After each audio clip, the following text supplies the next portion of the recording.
94년 미국 월드컵 한국전에 나온 손가락 욕을 모든 독일인이 아직까지 기억한다. 2002 월드컵 서울에서 열린 한국전의 비극적 영웅 미하엘 발락.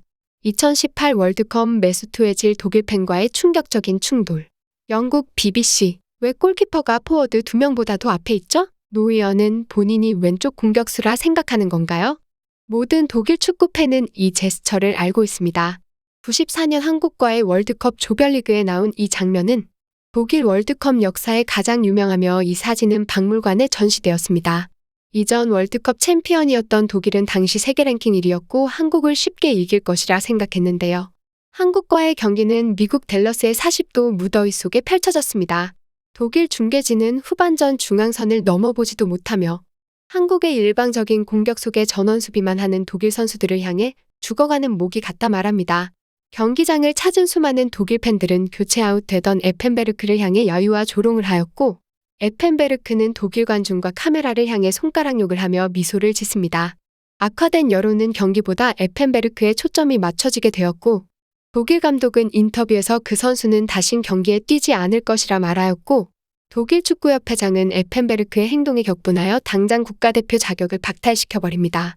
디펜딩 챔피언 독일은 한국과의 경기 이후 논란 속에 휩싸이며 조기 탈락하게 됩니다. 바이에른 뮌헨 레전드 선수였던 에펜베르크는 은퇴하기 전까지 109장의 옐로우 카드를 받아 역대 가장 많은 경고를 받은 선수로 기록되었고 터프한 성격과 헤어스타일 때문에 호랑이라는 별명으로 잘 알려졌다 하는데요. 촉망받던 독일 최고의 미드필더였던 그는 한국 경기를 마지막으로 국가대표에서 퇴출되었습니다. 2002 월드컵에서 독일은 사우디에게 8대0이란 압도적인 스코어로 이기며 아시아 국가의 굴욕을 주기도 하였습니다.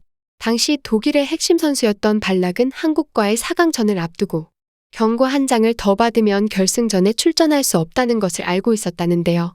발락은 0대0 팽팽한 균형에서 한국팀의 단독 찬스를 강제적으로 끊을 수밖에 없었다 말합니다. 결국 경고를 받게 되었고 결승전에 뛰지 못한다는 사실에 동료들보다 더욱 열심히 뛰어야 하고 이 경기에 모든 것을 쏟아부어야 한다 생각했습니다. 그는 결국 커리어에서 가장 특별한 결승골이라 말하는 득점을 하게 되었는데요. 경고 누적으로 결승전을 뛰지 못하게 된 발락은 한국과의 월드컵 4강전을 축구 경력에서 가장 소중한 경기이자 골이었고 가장 슬픈 승리였다 말합니다. 2018 월드컵 디펜딩 챔피언이었던 독일은 세계 랭킹 1위로 패싱게임으로 상대를 압도했고 그 중심엔 메스투 özil 선수가 있었는데요. 독일은 한국전 패배로 러시아 월드컵에서 탈락하였고 özil은 독일 언론과 팬들로부터 월드컵 탈락의 원흉으로 지목되었고 많은 비판을 당하였습니다. 이에 özil은 입장문을 발표하며 은퇴를 선언합니다. 독일은 승리할 땐 나를 독일인이라 말하고 패배할 땐 그저 이주민 터키인이라 말한다. 한땐 정말 자부심을 갖고 독일 유니폼을 입었지만 더 이상은 그렇지 않습니다. 또한 özil 못지않게 언론의 조롱 대상이 되었던 노이어는 활동 범위가 넓은 세계 최고의 스위퍼 키퍼로 유명한 선수인데요. 스스로의 발밑 기술이 뛰어나 미드필더로서도 높은 수준에서 뛸 수 있다 인터뷰를 할 정도였습니다. 하지만 한국전 패배 이후 언론은 노이어를 향해 자칭 스위퍼 골키퍼는 이제 미드필더인 척하는 것을 그만. 우스꽝스러운 히트맵 노이어의 오만함은 한국에 손흥민이 있다는 걸 잊었나 등 수많은 언론의 집중포화 당한 노이어는 한국전 공격을 나왔다가 손흥민에게 골을 내준 기억이 트라우마로 남았다 고백하기도 하였습니다. 최근 독일 주장 노이어는 독일 방송에 출연해 월드컵 조편성에 대한 질문을 발락에게 받았는데요. 이에 노이어는 스페인과 아시아의 아픈 기억이 있지만 2번 다시 그럴 일은 없다며 일본전 승리를 자신한다 말했습니다. 또한 메뉴와 바이에른 뮌헨 선수였던 슈바인슈타이거는 일본을 약체라 평가할 수는 없지만 당연히 독일이 이겨야 하는 경기라 말하였습니다.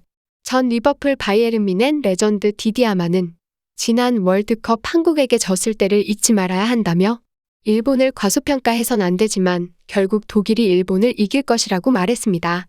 또한 손가락 욕의 주인공이었던 에펜베르크는 칼럼을 통해 일본과 코스타리카의 존경심은 있지만 만약 독일이 이 정도의 그룹조차 통과하지 못한다면 바로 리빌딩을 해야 할 것이라 말하였습니다.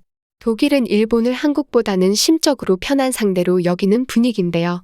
독일 도이체 벨레는 아시아는 카타르에서 2002년에 성공을 되풀이할 것으로 보인다는 제목의 기사를 통해 2002년 한국 축구의 성공과 손흥민이 그 세대의 영감을 받았다는 내용 등 대부분 한국 관련 내용만을 작성하며 한국이 이번 월드컵 선전을 예상했습니다.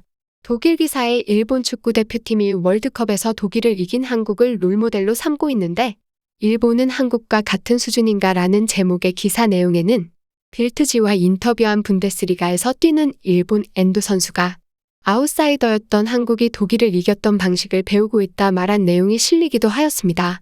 독일 언론은 또한 분데스리가에 부는 한국붐이라는 기사를 통해 최근까지 이동경, 이동준 등 분데스리가로 23번의 한국인 이적이 있었는데 독일은 다른 아시아 국가와는 다르게 한국을 마케팅이 아닌 순수한 실력으로 스카웃하고 있고 한국 선수들은 적응력이 탁월하다 보도하였습니다. 독일 분데스리가에서 실력을 인정받았던 손흥민은 토트넘으로 이적하게 되었는데요. 독일 최고팀인 바이에른 뮌헨은 손흥민이 토트넘에서 부진을 겪었던 첫 시즌부터 강력히 영입을 원했고 작년까지도 재계약이 이뤄지기 전까지 손흥민에게 계속 러브콜을 보냈다 하는데요. 바이에른 뮌헨 이적설에 전 토트넘 소속이던 피터 크라우치는 손흥민은 토트넘을 떠나야 한다. 그는 챔피언스리그에서 뛰어야 하는 레벨이라 말하기도 하였습니다. 한편 한국은 독일과 역대 축구 상대 전적에서 월드컵 3번 친선 경기 1번으로 총 4번 맞붙어 2승 2패로 백중세를 보이고 있는데요. 독일과의 친선 경기를 승리로 이끈 이동국 선수의 발리슛은 역사상 가장 위대한 골키퍼로 꼽히는 올리버 칸조차 세상 어느 누구도 막을 수 없는 놀라운 골이라 극찬하였고 이동국 선수 스스로도 축구 인생 최고의 골이라 말하기도 하였습니다.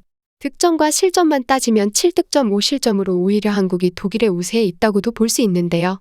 이처럼 경기를 통해 한국의 저력을 알고 있는 독일은 축구에서 한국을 인정할 수밖에 없는 이유가 되는 것 같습니다.